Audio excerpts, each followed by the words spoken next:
Okay, so going back to BP and Leroy Stick, I want to open this up. I'm going to start with David because this is what he does for a living, but let's try to go back. And what strikes me about BP is that they were on to the correct message. They were becoming a green company. They were going to alternative energies.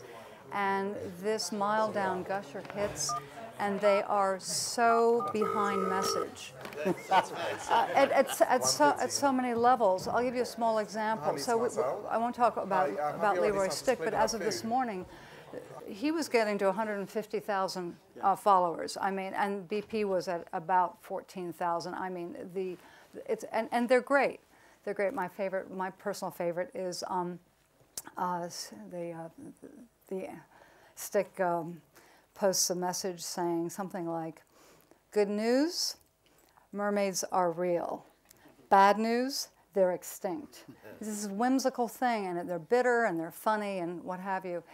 So they were not in the social space. They were not on Facebook. They were not on in Twitter in any way.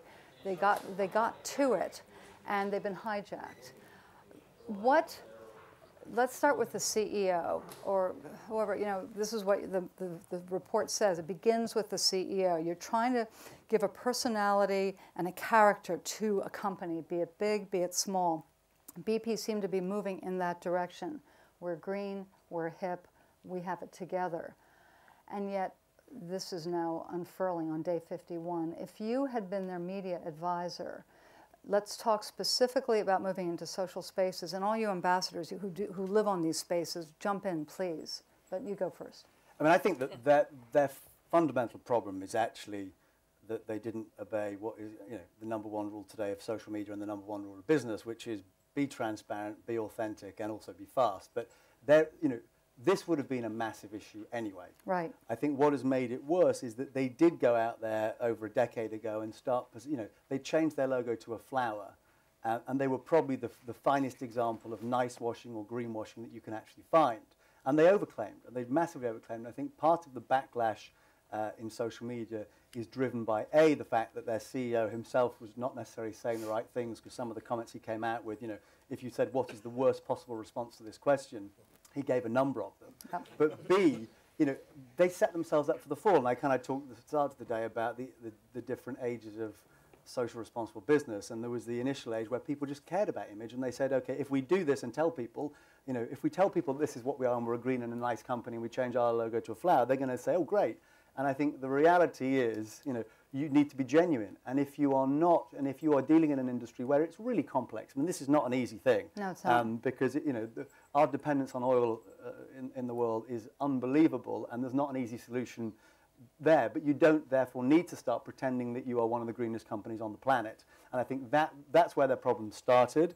And I think it was exacerbated by the CEO's comments, and by this sort of, I think the golden rule today is if you think there is even 0.5% of something flaring up into an issue, and clearly with something like this, there was 100%, just move really fast. You just don't assume you can have, and I think we've seen Goldman Sachs, I think we've seen Toyota, I think we've seen a number of big businesses who probably have been a bit slow to react, and the social media world just punishes them. Yeah. There's something called Zeta Interactive, which had BP right up there. They do sort of a buzz index. And they had BP up there with Amazon and Apple and even ExxonMobil, ironically enough. So somehow they've clawed their way back in. We don't have time for that today. And now they're down there with Toyota and Goldman Sachs. So then the question becomes, and the young ambassadors, please jump in here, does a corporation, the size matters. We know smaller companies are more nimble, and let's figure they can get their message out. I look at BP, and they have a former journalist who's their director of corporate communications, Andrew Gowland. And then I went on the website, just in a traditional press room, to see who is managing the response, because here in London we called, and they said, no. You call America. So, okay, well, if I were in London, I'd say the same thing. You call over there. So they have the pictures of Gowers and his team, a photograph and the name, and then you click on it to get more information. Okay, who are these and what are their credentials, and do they know what they're talking about? And there's nothing. It doesn't click through you. There are no profiles of their management, their communications team. So you don't know who these people are.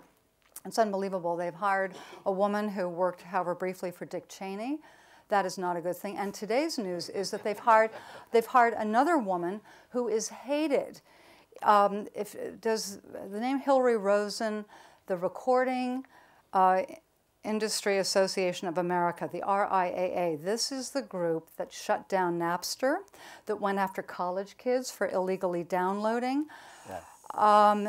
This is, they're just so tone deaf, especially if the idea is to get out onto, among the many things they have to do is fix their image in social networks. They're hiring people who are already hated by that demographic. I think also, I think there's an example, and I may be wrong, but I think the example from the front cover of, or the front page of the Financial Times today smacks to me of another attempt to spin this, which is, I live in America, I've got tons of American clients, not one of our clients has ever said to us, oh God, you naughty people in Britain, what are you doing to America? And I think if you look at the front page of the FT today, it's all about, they're trying to spin a story about this is a Britain versus America thing, and patriots have to get out and defend the company. And I don't think that is a real issue in America today. I think it's PR spin. It's not, believe me. First of all, we've been through the Exxon Valdez. Oil companies are they're magnets for hate. They just, when they screw up, and they screw up massively, this is not deep. And we love you guys. The special relationship prevails, but it's going to be really good for the game on Saturday. Okay? Yeah. So, but let's go back now. So what would you do? Would you hire, because this poor BP team, they're just so out of it. So how, going forward, if you're building a company or you're a person going in to help them get into the conversation, or to take the title of a book that's just been written about this, Engage or Die. Yeah. It's just come out, What would you recommend as for companies, small or large, to get into the social space and get there quickly and get there transparently, and get there accurately? So what would you tell them to do? They have to hire people, or? I mean, I think just, the couple of examples already been given, just be honest, just tell people what you know, give them massive access, communicate enormously, and try and explain, because there is a bigger picture story about, this is a terrible disaster. The reason this thing happened is because the world is running out of oil, and we're trying to find ways of getting oil out. And yes, it's a really, really complex business. I mean, I read the stat that the field they were trying to open up is 13 hours or 12 hours of the global consumption of oil. I mean, it makes you think, God, we have an enormous problem. But what you don't do is kind of hide and constantly pretend it's a non-issue. Several of the statements from the CEO, of course, I'm sleeping at night, I'd like to get my life back, the actual amount of oil going out there relative to the size of the ocean is relatively small. I mean, it is just the exact opposite answer that you would give. So I think the key thing is be honest, be transparent, be fast, give people access, and explain what you are doing and what the problems are and why you haven't fixed it. And I think, what we're seeing, and a lot of it driven through social media, is it's really interesting that in the world this year, presidents and prime ministers are speaking out against companies and corporations and brands in a way that we've never seen before. I mean, they made it so easy. Yeah. I mean, but even as the Goldman Sachs, it's sort of, I think politicians have kind of understood that people in the world today, they want to be more socially responsible, and they want to recognize and reward that kind of behavior. And so I think the politicians are saying, actually, the banks, we can go for them, and we can go for these companies, and and it's deserved on many levels. But I think that's what's exacerbating it as well. For the ambassadors who are here, where would you want to hear from BP? Would you go to their website? I mean, let's pretend, where would you go? Where are you guys? Are you one of the ambassadors? The young world people, where are you? I want to know going forward. Okay, so in the middle of all this, where would you want to get your information from? It wouldn't necessarily be one place. It would be a selection of sources. So you wouldn't just go to a website, for example, and if you did, you certainly wouldn't believe it. You'd be seeing what other people are tweeting and retweeting about it, perhaps what's been said on Facebook. And the thing I always do is, thank you. The thing I always do as well is a Google search on the current news. I think that's a really good one because you get a variety of sources. I think that's what builds credibility, really, not just finding your news in one place. There's also things like Alternate and things like that. There's also places like Alternate and things like that which give you a different perspective, which I think is always important as well. So you're not just going for The Guardian, The Times. You know, you're also looking at alternative media as well, a lot more now, I think, than perhaps previously.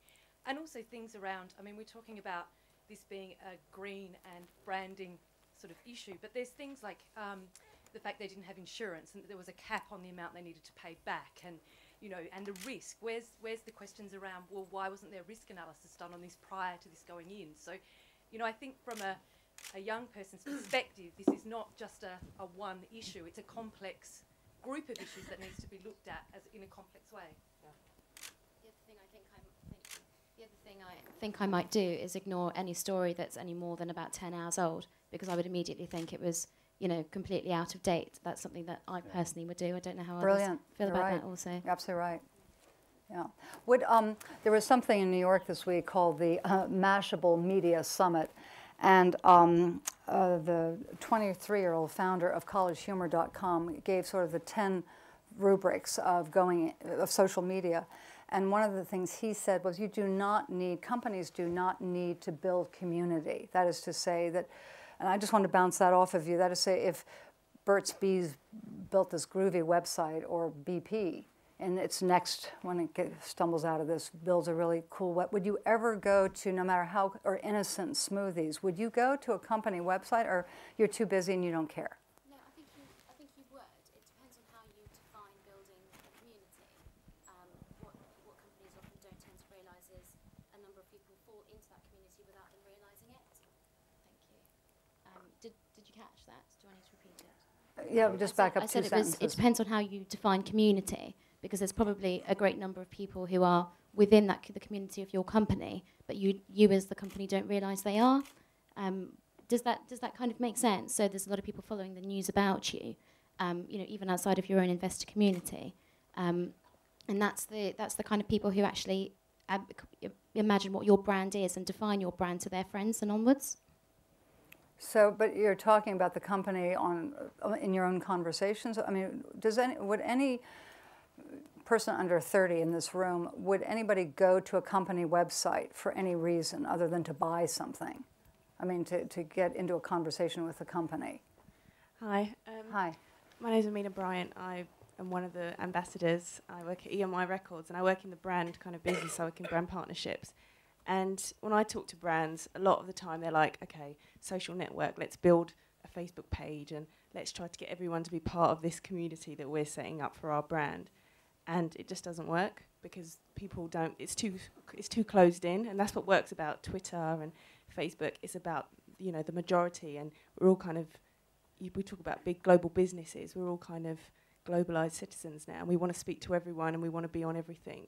And so trying to make it smaller is not really the answer, and I don't think people really trust individual websites or, you know, the company's own censored kind of environment. Well, that's what, you know, the Mashable Media Summit, that was this, don't even bother. Just go on Facebook and go on Twitter. But you described something that's even more depressing than for a BP that's trying to reach the audience. You're not even, how would BP reach you? I think it would be quite difficult. I think what you'd have to do is put it out there just massively in terms of, you know, your actual PR statement, and not in just a soundbite, you know, not just one thing that's going to be repeated around, but really something genuine that people are going to think, okay, this feels right, and then get people to talk about it. Because if I can hear about that somebody's talking about it, then I'm going to find out about it rather than straight from them. Just create a rumor about it, so everybody's, you know, like a trend, and then people are going to have their opinions, and the actual opinions of other people is more interesting than what they've got to say. Yeah, let's bring this back to. There's a young Russian ambassador here. Oh, great! Hi. Hi. And you're in one of the least transparent countries in the world, as it turns out. I'd love to hear what you have to say. Sorry. And actually wanted to build on the comments of my fellow ambassadors and also the comment of one of the panelists. I don't remember which one of them said it, but really I think what's important is to be true to those social responsibilities in your core business. And in this case, everyone is going to find out about it. And I'm talking because I've been to Innocent website, and I really actually wanted to go and visit their site as well, where they're producing Innocent smoothies. But why? Because the whole social responsibility is built into their business model. And also speaking from the perspective of the potential employee, because I joined my company 5 years ago because I believed in its corporate values. I actually didn't know much about their business, which probably is not a good thing to mention, but I joined them because I saw that they're living their corporate values, and that's why I joined them. So that's why I think it's very important, and that's why probably a lot of Facebook sites and Twitter sites built by the businesses do not work, because it's kind of, you know, okay, what is the hat of the month? Okay, Twitter. So we're gonna tweet. It's never gonna take off. But once you build it into your corporate you build your corporate responsibility into your core business, everyone is gonna find out about it sooner or later. And you know what? You're even not gonna care about it. Yeah. What's your company? It's American Express. And you didn't know what they did? You see, that's what happens when you're coming from behind the wall. No, but actually, you should say that. When I was going for the interviews and I was explaining my parents which companies I was going to, I mentioned some investment banks, and my parents weren't really excited. And then finally, I told them, "Oh, look, I got an interview with American Express," and they're like, "Really? This is fantastic!" so there is power of the brand, but I think also you should have to mention that I just quit American Express. Yeah, the reason I tweaked you about Russia is that you know, Walmart made this big announcement just the other week that they're going to be they have 200 million customers a week. 200 million, and they want to push it to 1 billion in the next umpteen years. And one of the places they want to go, they want to go on mobile phones, and you know, Twitter and whatever, and they want to push really aggressively. Like every corporation's getting with the program, but they really want to get into Russia. And so I went to transparencyinternational.org. I don't know if you know the website. It's phenomenal. They do an annual survey of every country on the planet, and they take multiple indexes and they rank them for transparency. There are almost 200 countries. Russia is even below China by a lot. I think Russia's at like 189 and China's at 79 or 80. Russia's down there with Zimbabwe. So I'm wondering, it's really interesting. An American corporation has all these great intentions and is going to make an acquisition in Russia, and why not? And I mean, boy, how's that going to work? So it's a complicated world. But do you have clients coming at you saying, how do we do this? Yeah, I mean, I you know, the two big subjects that most of our clients are interested in and realize they need to grasp is how do we become more socially responsible as a business, and how do we leverage social media? And just to build on the Facebook point, you know, there's a great quote, I can't remember who said it, but one of the guys in our agency yesterday is like, you know, if I write about your brand on Facebook or Twitter, whatever, it's not because I really like your brand, it's because I like my friends. And I think, you know, that mentality and mindset is an important one to understand, is that, you know, you're kind of a guest in somebody else's living room. And I was talking with a guy who just released a book in the US recently. He's got a lot of followers on Twitter, quite a big name in the business industry. And he actually tweeted to everybody quite a shameless self-promotion of his book. And he said it was really interesting the reaction he got, and a whole bunch of people said, "This is outrageous. You know, how can you know?" And they say, if I invited you around for dinner, you wouldn't try and sell me a vacuum cleaner. And he was like, but you wouldn't know I was going to try and sell you a vacuum cleaner when you invite me around for dinner. And I think so. It's an interesting and complex world. Yeah. I fundamentally believe, though, that the next decade, the next 20 years, the businesses that are the most socially responsible will reap the benefit of that, because people will push through social media good things about them, not just in the case that we're experiencing at the moment, the bad things about them. So if you build it, they will come. Yeah, I mean, I think fundamentally, if you set about making your business more socially responsible, building that at the core of your business rather than as a marketing strategy or in a silo, you fundamentally will do better. Now, obviously, you know, if your product is 10 times as expensive as somebody else's product, or if it's not as good, but all things being level, if consumers have the choice between two companies who make exactly the same product at the same price, and this one's doing really good things for the planet, and this one isn't, it's a no-brainer who's going to win. So should a company not tweet at all? I think it depends. I mean, I think every company should be on Twitter listening, you know, as much as anything. I mean, I think, you know, anybody who claims to be an expert in this field, I mean, even the biggest experts have been kind of doing it for a year and a half, 2 years sort of thing. So we're all learning. And I think we have absolutely no idea what the next iteration is going to be. And when the whole location-based revolution really hits us, you know, we're going to go into, there'll be the next Google, Facebook, Twitter that comes along. But I would say everybody should be. I think every company, every client should be on Facebook personally and individually. Afterwards, if you're on it corporately, understand why you're on there. There's some great use of it. I mean, IKEA, you know, really clever use of Facebook. It's basically a sales promotion. What they did is you can win the catalog page, they just upload all the photos of the catalogue pages to Facebook, and if the first person who tags themselves on Facebook wins the room. I mean, it's, you know, the oldest trick in the book. It's a promotion, but just a really clever use of Facebook. And other people are there, and you kind of don't understand why. Yeah. I'll leave you with this. In 2008, during the presidential campaign, somebody did a study of where the 18 to 25, 26-year-olds were getting their information about Obama and McCain and the whole gang. It went on for years, as you know, literally. And they found that 60 to 65% of that demographic confessed that they were keeping up with the campaign on Facebook, but in conversations with their friends. In conversations with their friends. So when we talk about getting into the conversation, or put more bluntly, you know, engage or die, it's real. It's real. Well, I mean, the number one way of, because we were doing the work with the Conservative Party and David Cameron, and the way I kept in touch with the latest things coming out from all sides was literally through Facebook, because they put the updates on Facebook, you know, at the same time or faster than they put them anywhere else. So, yeah. Thank you very much. Okay, I think we've done our 15 minutes. Yeah. Thank you. Thank you very much.